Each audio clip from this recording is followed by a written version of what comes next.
What's going on, everybody? Hope you're all having a fantastic day today. Now, ladies and gentlemen, for anybody who doesn't know just yet, yes, indeed, Battlefield 6 is rumored to be having a Battle Royale experience. Now, if you guys want my personal 2 cents on putting in a Battle Royale for Battlefield, I don't really mind. And I used to be a big advocate for removing, like Warzone from COD and, just stop pushing Battle Royale experiences.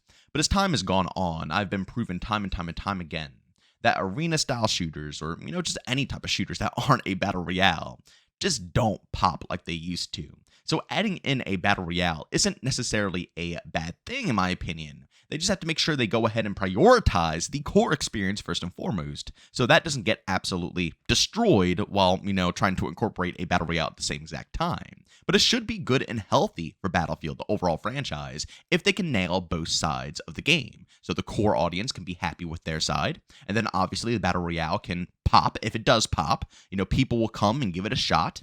And maybe, just maybe, those players will trickle off to the base version of Battlefield. And for once, we can finally see a more consistent high player count for these Battlefield titles. Not saying Battlefield is dead, not even in the slightest, because it's one of the most popular IPs out there, but compared to other shooters, usually it kind of boils down to a very, very small community every single launch of a Battlefield game. So, as I stated, maybe incorporating a Battle Royale can expand that hype and also expand how many people are going to give the core Battlefield experience a true try.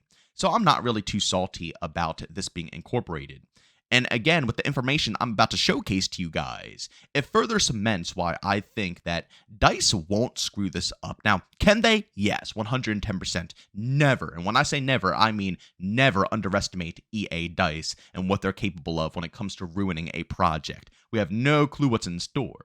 But we have seen tons of gameplay already. We've seen what the core base of Battlefield looks like, or Battlefield 6. So, as I stated with the information that I have, I am partially hopeful. But before we actually hop into that information, let me just describe to you guys what this BR is going to be kind of about here for anybody that, hasn't heard of this information yet. The Battlefield 6 BR is indeed going to be taking place in California, which, again, I stated this in my previous video.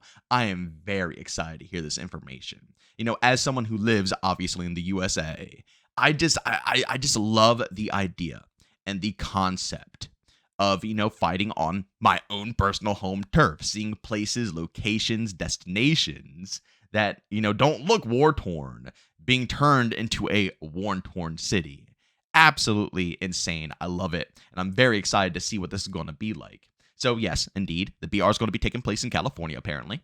And secondly, they are more than likely going to be incorporating vehicles again into this Battle Royale experience, which they tried to do back in Firestorm, but I feel like there's a couple of reasons why Firestorm didn't pop. One, I feel like it was completely rushed. They didn't have the time nor resources to really put together something that was perfect, and obviously, since Battlefield 5 was in a very rough spot, and as I stated in the beginning of this video, they were torn. They put that BR experience together in the worst possible time ever.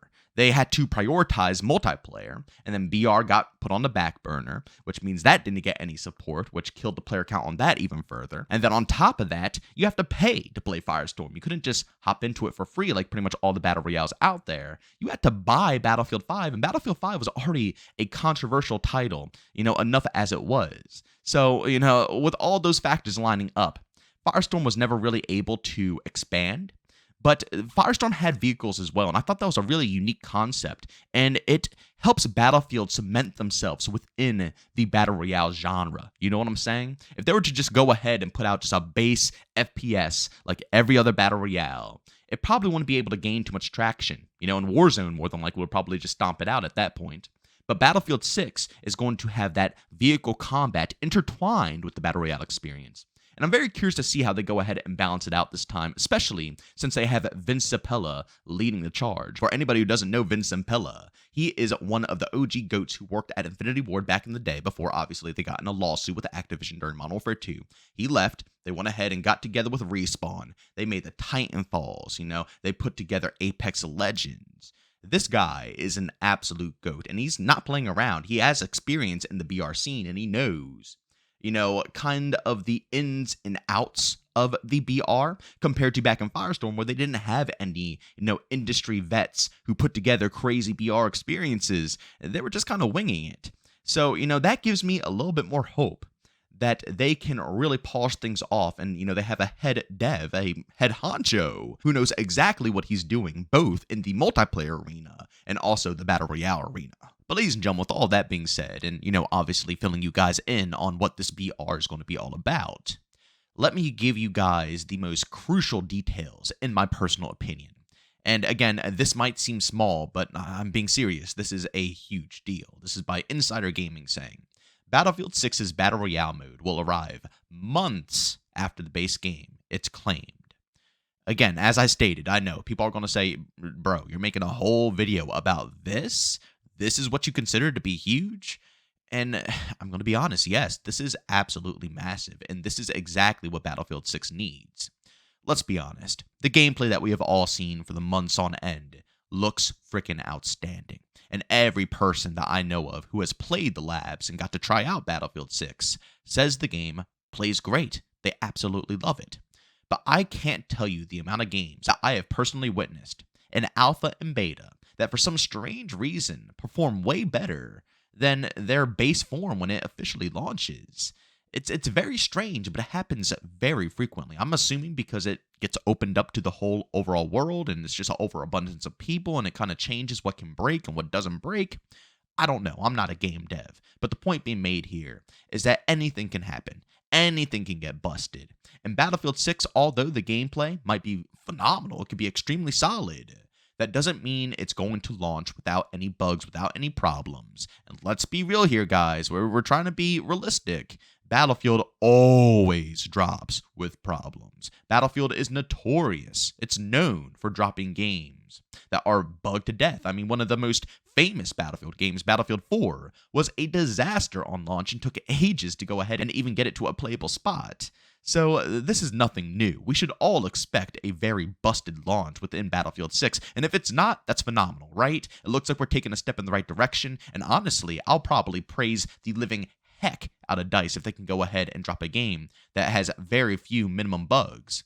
But if it does happen, like I said, our expectations will be low, we'll already expect it, and it won't be as obnoxious when it happens. But this right here is what we needed. We don't want them to cram the Battle Royale experience within the overall Battlefield universe just quite yet. Battlefield, down to its core, is still about the big team battle action. That is Battlefield, all-out warfare. I understand that EA wants to tap into the BRs and make a whole lot of money and bring in a bunch of free-to-play players. I get it, trust me, I completely understand. And I think they understand the assignment as well, with trying to tap into the marketplace with a more realistic, grittier-looking military shooter, knowing that people have been begging for this for ages, and they're getting tired of all the insane Fortnite-y-looking skins.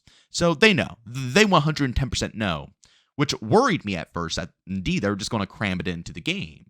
But if these leaks are true, and again, Tom Henderson with Insider Gaming is pretty dang reliable. They have a lot of solid information.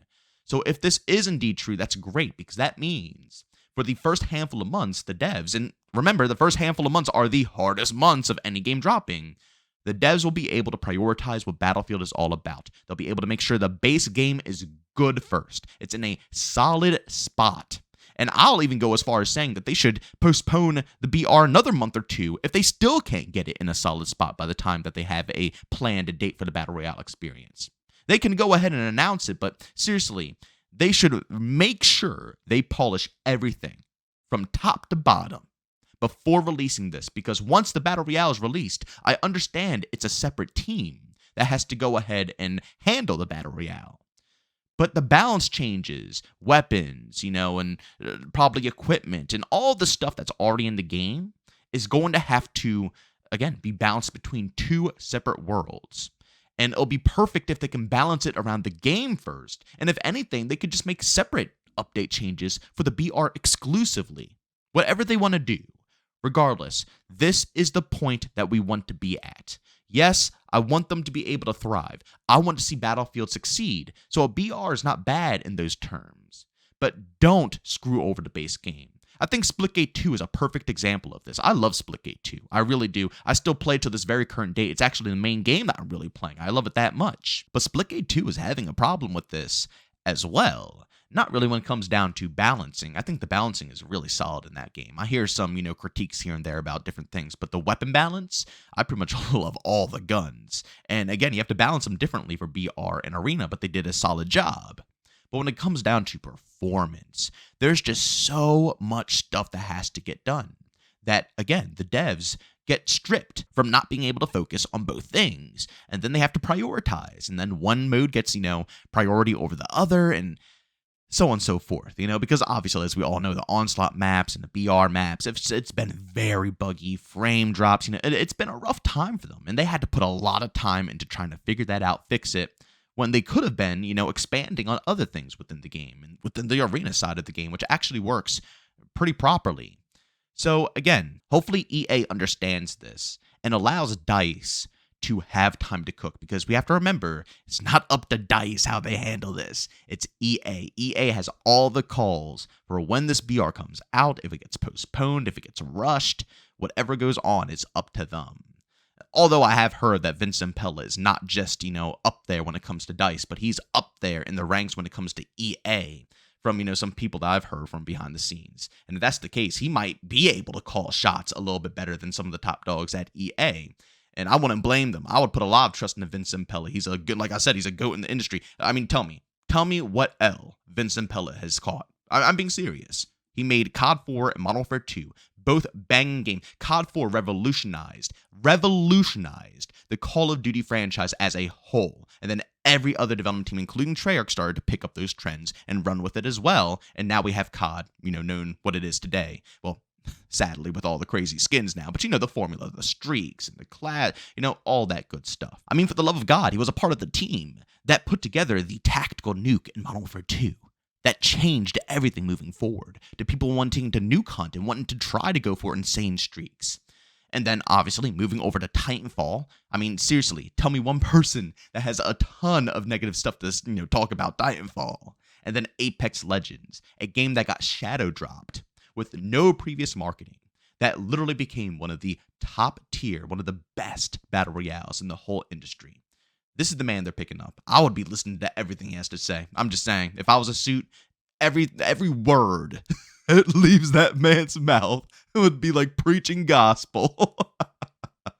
But again, regardless, if he is up there or not, the top dogs, whether they want to take that advice or not, they are the shot callers. So hopefully they understand that they should focus on Battlefield first, and then go ahead and put out that BR and they can ram it home. If they do it in this fashion, I think it could bring this franchise a lot of success. But ladies and gentlemen, as always, if you enjoyed today's video, leave a like. If you hate it, leave a dislike. Don't forget to subscribe and hit that bell. I post here daily at 8 morning Eastern time. Everything between Battlefield, Call of Duty, Splitgate 2, Arc Raiders. I try to discuss everything on this channel. Again, I used to do a lot more primary game commentaries where I only talk about one game only, but I'm trying to branch out to variety, and I'm having a blast doing so. So if you guys do enjoy this type of content, subscribe and hit that bell. And last but not least, I do stream Monday through Saturday over on Twitch, starting between 12 to 1 p.m. Eastern time. But remember, guys, I'm not going to be here Monday, Tuesday, and Wednesday. So the streams will not be live. And again, for hot topics that might drop for YouTube, I won't be at my home setup, so I can't record anything. But you best believe on Wednesday, I'll try to come back and get everything out for you guys. But the streams will indeed resume on Thursday. And of course, if you guys want to find a link to that channel, of course, I got it down in the description of this video. But as always, thanks for tuning in. I'll see you on the next one. Peace out.